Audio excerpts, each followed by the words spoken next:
Hey, how y'all doing? Thanks for coming back. I want to say thanks to all my fans for sending me letters and notes and everything. They want to hear some requests. I've been hearing, they want to hear some Johnny Cash, some Detroit songs, some car songs. So I thought I'd do this one for you, kind of take care of all those requests at the same time. I hope you like it. They don't make songs like this anymore. You'll like this one.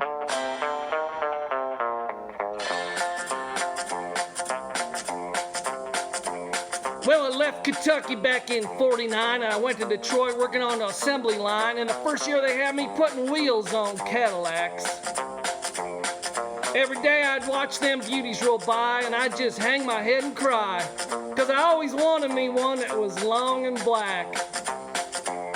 One day I devised myself a plan that should be the envy of most any man. I'd sneak it out of there in a lunchbox in my hand. Now, getting caught meant getting fired, but I figured I'd have it all by the time I retired, and when I got through, I'd have me a car that was worth at least $100 grand. I got it one piece at a time, and it didn't cost me a dime. You'll know it's me when I come through your town. I'm gonna ride around in style, I'm gonna drive everybody wild, 'cause I'll have the only one there is around. So the very next day when I punched in with my big lunchbox and with help from my friends, I left that day with a lunchbox full of gears. Now, I never considered myself a thief, but GM wouldn't miss just one little piece, especially if I strung it out over several years. The first day I got me a fuel bump, and the next day I got me an engine and a trunk, then I got me a transmission and all the chrome.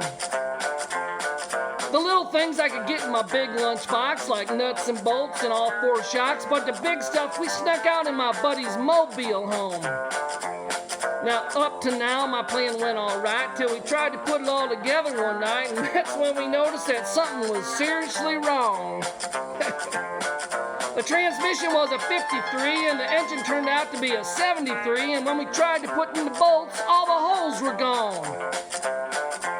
So we drilled it out, and it would fit, and with a little bit of help from an adapter kit, we had that engine running just like a song. Now the headlights, there was another sight. We had two on the left and we had one on the right, but when we pulled out the switch, all three of them come on. The back end looked kind of funny too, but we put it together, and when we were through, that's when we noticed that we only had one tail fin. And about that time, my wife walked out, and I could see in her eyes that she had her doubts, but she opened up the door and said, "Honey, take me for a spin."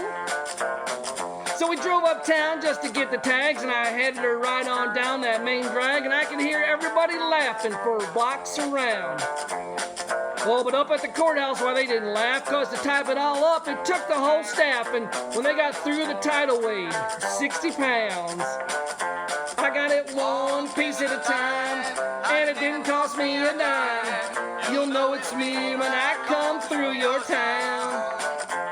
I'm gonna ride around in style, I'm gonna drive everybody wild. You are the only one there is around. Oh, man. Man, they don't do songs like that anymore. Hey, Breaker 19, come on. What's your 1010 there? This is the Psycho Billy Cadillac. Come on. Breaker, what's that? We're in the Queen City here, and negatory on the cost of this machine. You might say, I went up to the factory and picked it up. It's cheaper that way. What model is it? Why, it's a 50, 51, 52, 53, 54, 55, 56, 57, 58, 59 automobile. Oh, yeah. It's a 60, 61, 62, 63, 64, 65, 66, 67. Oh, my gosh. They just don't make songs like that anymore. You guys have an all wonderful day. Y'all have a great weekend, okay?